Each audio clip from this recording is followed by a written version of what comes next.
but there is a process of like 90 days of like work experience that we're hoping to be able to get you in, find out what your skill sets are, make sure that you're healthy, make sure that you have your goals accomplished, and with that in return, know that you would seek employment in that place and know that you would be a pillar, someone that we would depend on for you to know that everything you've been through, that there's someone in there that's going to need your assistance and need your support.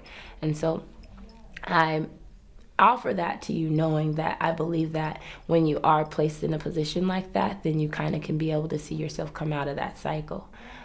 There's a lot of people that need you.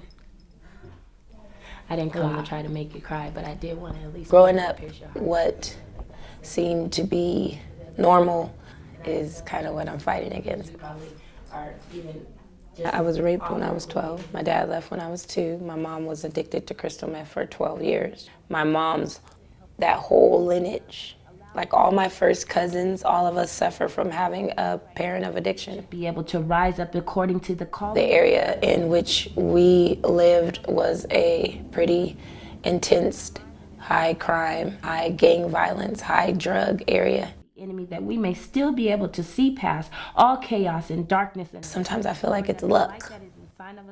Sometimes I feel like I got out because I was called to do this to help other people, and until I do it, it's gonna stay the same.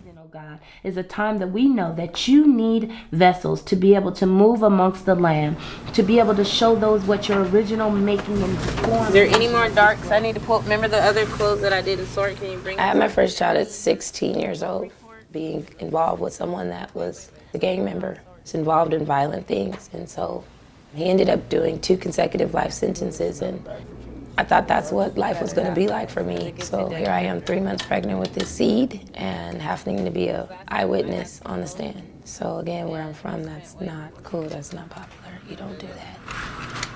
That was one of the most challenging times of my life, and I had to grow up, and I had to grow up quick, where I still had a son to take care of. And that's when I learned about what an overcomer is. I'm gonna finish high school, right?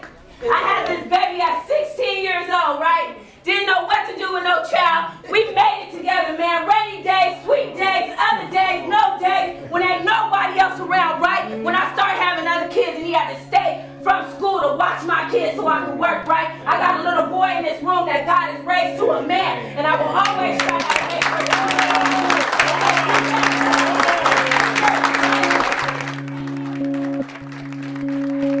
my first person that gets to get this cool bag, right? So your responsibility is to take like really good care of your bag. My dream is to be able to help as many people as I can, to just become an excuse eliminator, to help people overcome. It tickles. All right, so anger, that's what we talked about today. Everybody look mean. Look rough, right? So we're dealing with anger management today. So with this, so the Legacy Learning Center is a concept that will be able to remove barriers, to be able to help individuals that are lacking skills to learn those skill sets to accomplish their dreams, you know, to write it down, make it plain, and challenge themselves that whatever their goals are, that they have a family and a whole environment of people who believe in them and that will support them and celebrate with them as they, you know, become overcomers. ways that we can manage anger. That makes me excited. They could do that. And I speak about business ownership because I'm experiencing that for myself. You know, the same little girl that, again, you know, was raised by a mother who was 15 and her daddy left at 2 and she was raped at 12 and her mom was on drugs and she had a baby at 15 and, you know, she was raised in Southeast and, you know, she had a baby daddy that, you know, did a attempted murder and, you know, she had a baby daddy that, you know, was hit by a car and died, and she has 4 kids now, and, you know, her son didn't go to college. You know, that it doesn't matter. She still can leave a legacy. Just let me know. I've been talking to a few job employers. So I'm still living my legacy. I'm still writing my legacy, and so we just want to be able to do that together as a community. So everyone that's in this environment is going to be believing in themselves. The Legacy Learning Center, Show 1, Group 1. Ah! That's gonna spread like the Boys and Girls You Club. heard the jingle, right? Yeah, that's what